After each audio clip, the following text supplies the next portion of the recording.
ان کی تقریر کا عنوان ہے موت۔ میں ان کو دعوت سخن دیتی ہوں کہ وہ آئیں اور اپنے موضوع پر سامعین سے خطاب کریں۔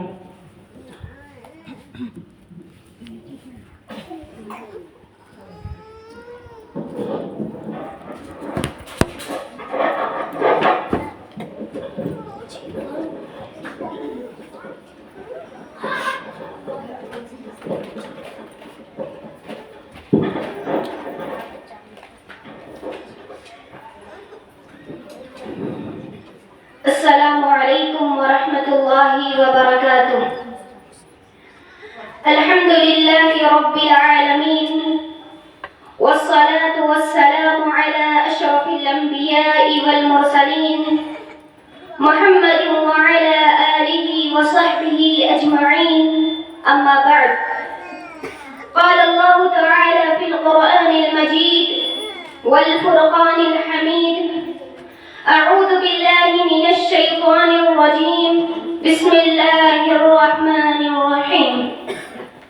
وَأَنفِقُوا مِمَّا رَزَقْنَاكُم مِّن قَبْلِ أَن يَأْتِيَ أَحَدَكُمُ الْمَوْتُ فَيَقُولَ رَبِّ لَوْلَا أَخَّرْتَنِي إِلَىٰ أَجَلٍ قَرِيبٍ فَأَصَّدَّقَ وَأَكُن مِّنَ الصَّالِحِينَ۔ وقال النبي صلى الله عليه وسلم: لا يزال قلب الكبير شابا في اثنتين، في حب الدنيا وطول الأمل۔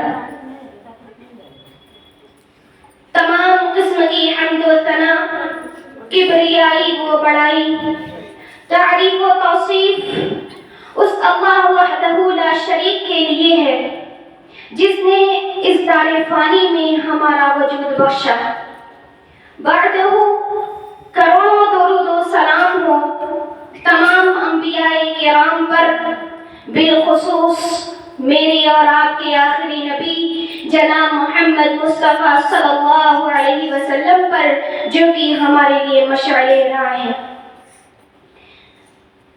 لائق صد احترام صدر صاحبہ، میری عزیز ماؤں اور بہنوں، آج اس پروگرام میں جس موضوع پر کچھ باتیں آپ لوگوں کے سامنے پیش کروں گی وہ ہے موت۔ میری پیاری ماؤں اور بہنوں، موت ایک اٹل حقیقت ہے جس سے کسی کو چھٹکارا نہیں ہے۔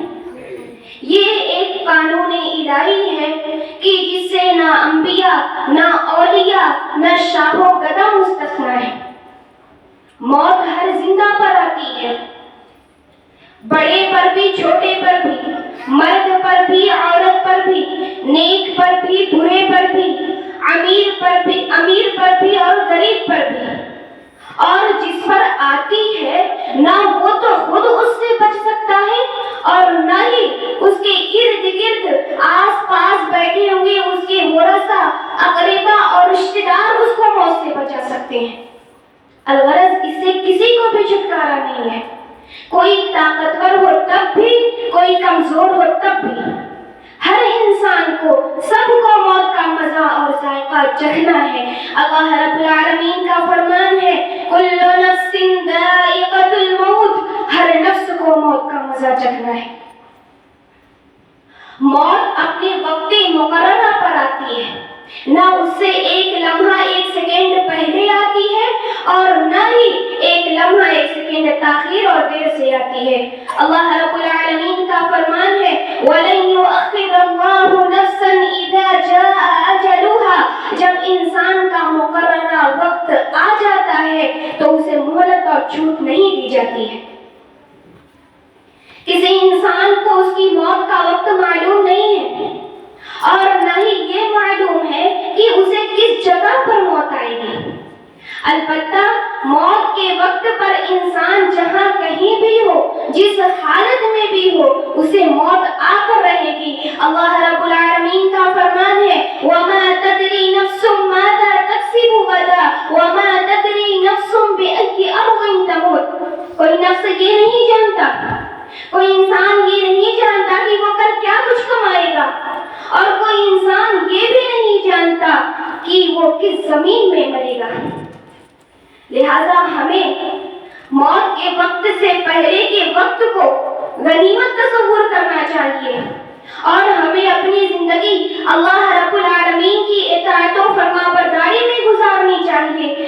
جب ہمیں موت آئے تو ہمارا پروردگار ہم سے راضی ہو، اللہ رب العالمین ہم سے رضامند ہو۔ اگر ہم نے اپنی زندگی دنیا میں مستی اور عیش پرستی میں گزار دی اور اس دوران ہم اس سوچ میں پڑے رہے کہ نیکی اور توبہ کرنے کے لیے بہت وقت پڑا ہے، اسی دوران اگر ہمیں موت آ جائے تو اس سے بڑی بدبختی اور بدنصیبی کیا ہوگی؟ اللہ رب العالمین کا فرمان ہے وَأَنفِقُوا مِمَّا رَزَقْنَاكُم مِّن قَبْلِ أَن يَأْتِيَ أَحَدَكُمُ الْمَوْتُ فَيَقُولَ رَبِّ لَوْلَا أَخَّرْتَنِي إِلَىٰ أَجَلٍ قَرِيبٍ فَأَصَّدَّقَ وَأَكُن مِّنَ الصَّالِحِينَ۔ ہم نے جو تم کو مال دے رکھا ہے اس میں سے خرچ کرو اس سے پہلے کہ تمہیں موت آ جائے، ورنہ جب موت آئے گی تو انسان افسوس کرتے ہوئے کہے گا کہ اے رب تو نے مجھے مہلت اور چھوٹ کیوں نہیں دی کہ میں صدقہ کر لیتا، میں نیک لوگوں میں سے ہو جاتا۔ گویا کہ موت کے وقت نیکی کرنے کی تمنا کرنا، موت کے وقت نیک لوگوں میں سے ہو جانے کی خواہش کرنا کوئی فائدہ نہیں دے گا، اس لیے وقت آنے سے پہلے ہی نیکی اور توبہ کر لینی چاہیے۔ میری عزیز ماں اور بہنوں، ہمیں موت کو ہمیشہ یاد رکھنا چاہیے، کبھی بھی اس سے غافل نہیں ہونا چاہیے۔ ہر انسان کو اپنے رشتہ داروں اور دوستوں کے بارے میں سوچنا چاہیے جو کل تک ان کے ساتھ تھے، جو کل تک دنیا میں عیش و عشرت کی زندگی بسر کر رہے تھے اور آج مٹی کے ڈھیر تلے دب چکے ہیں۔ بڑی حیرت ہوتی ہے کہ آج ہم موت کی خبریں سننے کے باوجود، غسل و تدفین اور جنازے کے مناظر دیکھنے کے باوجود دنیا میں مست و مگن ہیں، عیش و عشرت کی زندگی بسر کر رہے ہیں، ہمارے دل پتھر کے ہو چکے ہیں، ہم موت کو یاد نہیں کرتے ہیں۔ ابو ہریرہ رضی اللہ تعالی عنہ بیان کرتے ہیں نبی کریم صلی اللہ علیہ وسلم نے ارشاد فرمایا اکثروا ذکر هادم اللذات الموت فإنه لم يذكره في ضيق من العيش إلا وسعه عليه، کہ لذتوں کو ختم کرنے والی چیز یعنی موت کو زیادہ سے زیادہ یاد کیا کرو، کیونکہ جو شخص بھی اس کو تنگحالی میں یاد کرتا ہے اللہ رب العالمین اسے خوشحال بنا دیتا ہے۔ میری عزیز ماؤں اور بہنوں،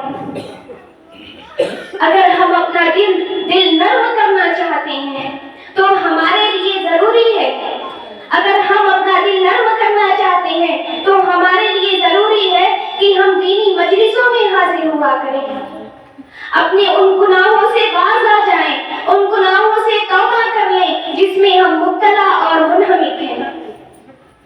موت کو زیادہ سے زیادہ یاد کریں جو لذتوں کو ختم کر دینے والی ہے، وہ موت جو پیاروں سے جدا کر دینے والی ہے، وہ موت جو عورتوں کو بیوہ کر دینے والی ہے، وہ موت جو بچوں کو یتیم کر دینے والی ہے۔ اور جس شخص کی موت کا وقت قریب ہو، وہ سکرات موت یعنی موت کی سختیوں میں مبتلا ہو، ایسے شخص کے پاس بھی بیٹھا کریں، اس سے پتھر دل نرم ہو جایا کرتے ہیں۔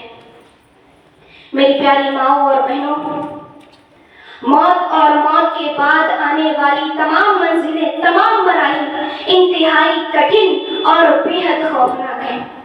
ایک سچا مومن جب موت اور قبر کا تصور اپنے ذہن میں لاتا ہے تو اس کے رونگٹے کھڑے ہو جاتے ہیں، موت اور قبر کے خوف سے وہ کانپ اٹھتا ہے۔ اس کی مثال یوں سمجھ لیجئے کہ جیسے کوئی انسان ایک پرخطر سفر شروع کرنے والا ہو تو سفر شروع کرنے سے پہلے ہی وہ سفر کے خطرات کو، وہ سفر کے متعلق سوچ و بچار میں لگا رہتا ہے اور اس کے خطرات کو دور کرنے کی حتی الامکان تب و تو اور کوشش کرتا ہے۔ اس سے بھی کہیں زیادہ سنگین، اس سے بھی کہیں زیادہ خطرناک آخرت کا سفر ہے جس کی ابتدا، جس کا آغاز موت سے ہوتا ہے اور جس کی پہلی منزل قبر ہے۔ جی ہاں، ایک تنگ و تاریک کوٹھری جہاں پر نہ دوست کام آئیں گے، نہ رشتہ دار کام آئیں گے، نہ بھائی بہن کام آئیں گے، نہ ماں باپ کام آئیں گے، پھر اس کے بعد کی آنے والی تمام منزلیں اس سے بھی زیادہ سنگین ہوں گی۔ میری پیاری ماؤں اور بہنوں، آج ہم اس پرخطر سفر سے غافل کیوں ہیں؟ موت کا تصور ہمیں کیوں نہیں جھنجھوڑتا؟ موت کو یاد کر کے ہم خواب غفلت سے بیدار کیوں نہیں ہوتے ہیں؟ اس کی دو وجہ ہیں۔ پہلی وجہ دنیا سے محبت۔ دنیا کی محبت اور لذتوں شہوتوں میں ہم اس قدر غرق ہو چکے ہیں، دنیا کی لذتیں اور شہوتیں ہمیں اس قدر محبوب ہو چکی ہیں کہ ہم نے سوچا ہی نہیں کہ جس طرح ہمارے باپ دادا اس دنیا کو چھوڑ کر چلے گئے، ایک دن ہمیں بھی اس دنیا کو چھوڑ کر جانا ہے۔ افسوس تک افسوس کہ آج ہر وقت خواہشات کی ایک لمبی لسٹ ہمارے پاس ہوتی ہے اور ان خواہشات کو پورا کرنا ہی ہمارا مقصد، ہمارا ٹارگیٹ ہوتا ہے۔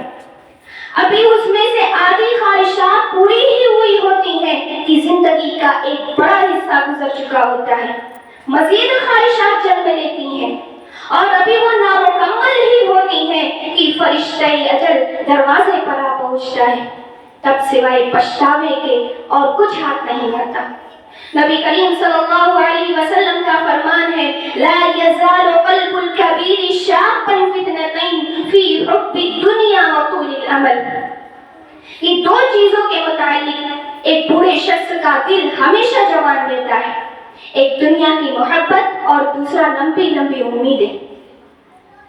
لہذا ہمیں موت سے غافل ہونے کے بجائے ہمیشہ موت کو یاد رکھنا چاہیے اور ہمیں دنیا میں اس طرح سے رہنا چاہیے جیسا کہ عبداللہ بن عمر رضی اللہ عنہما بیان کرتے ہیں کہ نبی کریم صلی اللہ علیہ وسلم نے میرے کندھے پر ہاتھ رکھا اور ارشاد فرمایا، کن فی الدنیا کأنک غریب او عابر سبیل، کہ دنیا میں تم اس طرح سے زندگی بسر کرو جیسا کہ گویا کہ تم اس میں ایک اجنبی شخص ہو، گویا کہ تم ایک مسافر ہو۔ میری عزیز ماں اور بہنوں، جس وقت انسان پر موت آتی ہے،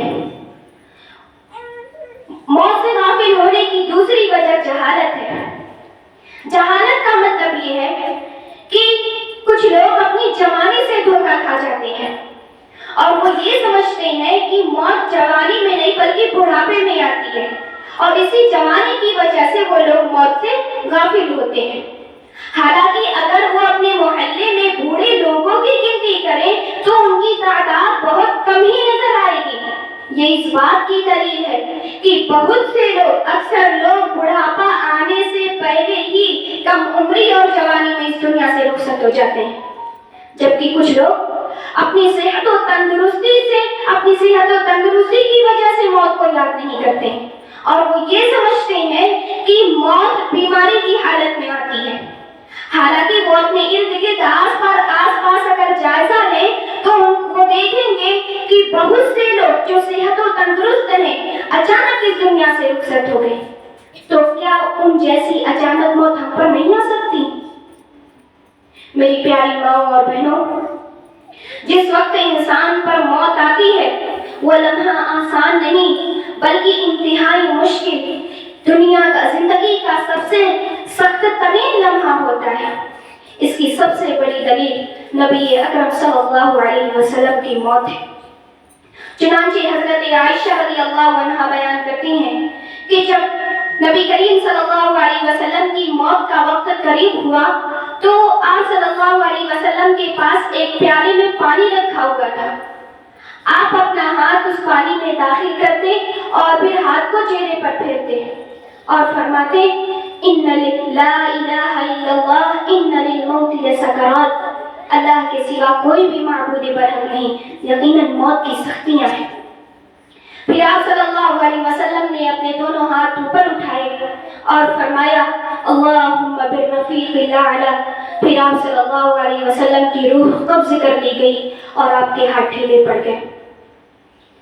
یہ حالت تھی ہمارے نبی جناب محمد رسول اللہ صلی اللہ علیہ وسلم کی، جو انسانوں میں سب سے افضل انسان، انبیاء علیہ السلام میں اللہ رب العالمین کو سب سے زیادہ محبوب تھے۔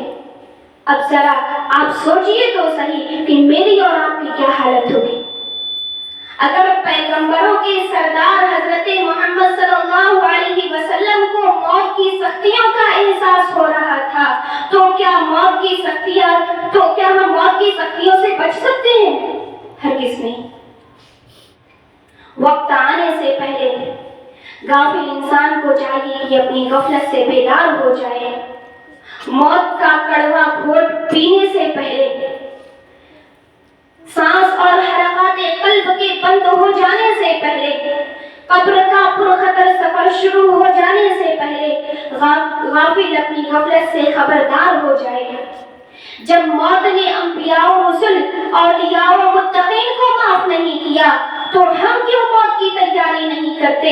ہم کیوں موت کو یاد نہیں کرتے ہیں؟ میری عزیز ماؤں اور بہنوں، جب میت کے رشتہ دار میت کی وفات کی خبر سنیں تو ان کے لیے دو چیزیں واجب ہوتی ہیں، ایک صبر اور دوسرا تقدیر پر راضی ہونا۔ اولاد کی وفات پر مسلمان مردوں و عورتوں کے لیے بہت بڑا اجر ہے۔ وفات کی خبر سننے پر نبی کریم صلی اللہ علیہ وسلم نے ایک دعا بتائی ہے کہ جب کوئی وفات کی خبر سنے تو اس دعا کو پڑھے، انا للہ و انا الیہ راجعون، اللہم اجرنی فی مصیبتی واخلف لی خیرا منہا۔ میری عزیز ماؤں اور بہنوں، میت پر بغیر آواز کے ساتھ رونا اور آنسو بہانا جائز ہے، البتہ تیز آواز سے چلا کر رونا، جزا فضا کرنا حرام ہے۔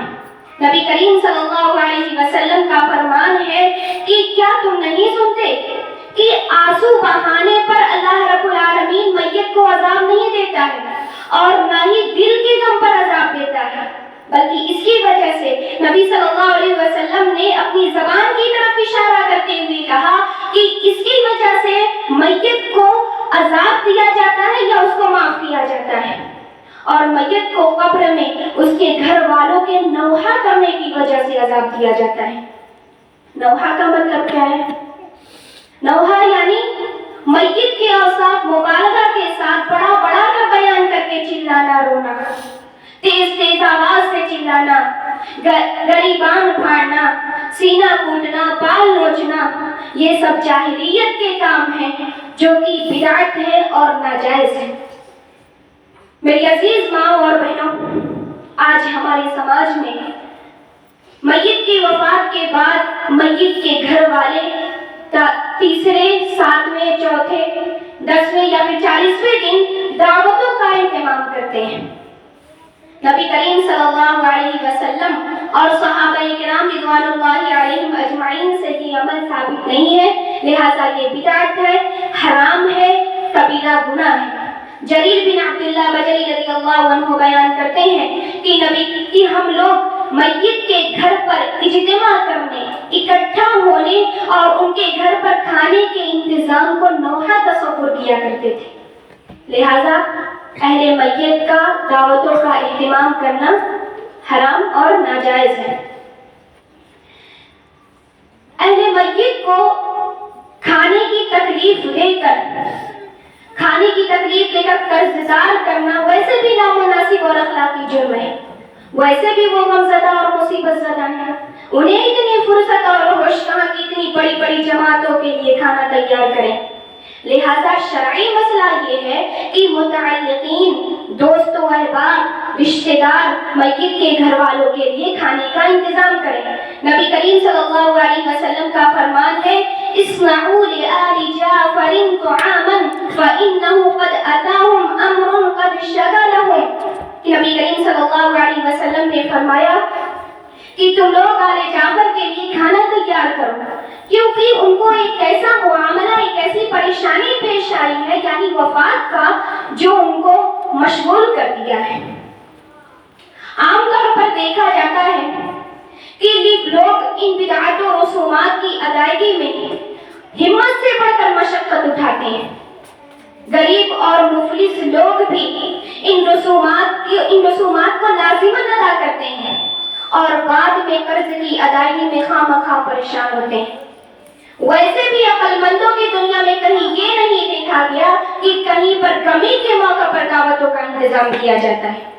دعوتوں کا انتظام تو خوشی کے موقع پر کیا جاتا ہے، نہ کہ غمی کے موقع پر۔ میری پیاری ماں اور بہنوں، اسی طرح ہمارے سماج میں وفات کے بعد کھجور کی گٹلی یا پھر املی کے بیج کی گنتی کر کر کے تسبیح و تحمید کلمہ لا الہ الا اللہ محمد الرسول اللہ پڑھا جاتا ہے۔ یہ عمل بھی شریعت سے ثابت نہیں ہے۔ اسی طرح جب کسی عورت کے شوہر کا انتقال ہو جاتا ہے تو عدت کے ختم ہونے کے بعد عورت کے مائکے سے کپڑوں کا انتظام کیا جاتا ہے۔ مائکے والی عورت کے لیے کپڑا لے کر جاتے ہیں اور عورتیں نہا دھل کر 2 رکعت نماز ادا کرتی ہیں، پھر تھوڑی ہی دیر صحیح گھر سے باہر اپنا قدم ضرور نکالتی ہیں۔ یہ سب ہماری شریعت میں نہیں ہے، لہذا یہ بدعت ہے، ناجائز اور حرام ہے۔ ان بدعات و رسومات سے اجتناب کرنا لازم اور ضروری ہے۔ آخر میں اللہ رب العالمین سے دعا ہے کہ یا الہ العالمین تو ہمیں زیادہ سے زیادہ موت کو یاد کرنے کی توفیق عطا فرما۔ یا الہ العالمین پھیلی ہوئی بدعات و رسومات سے ہمیں محفوظ رکھ۔ آمین۔ تقبل یا رب العالمین۔ والسلام علیکم ورحمۃ اللہ وبرکاتہ۔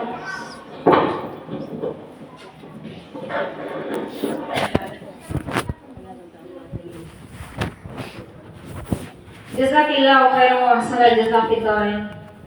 اس پروگرام کی دوسری خطیبہ ہیں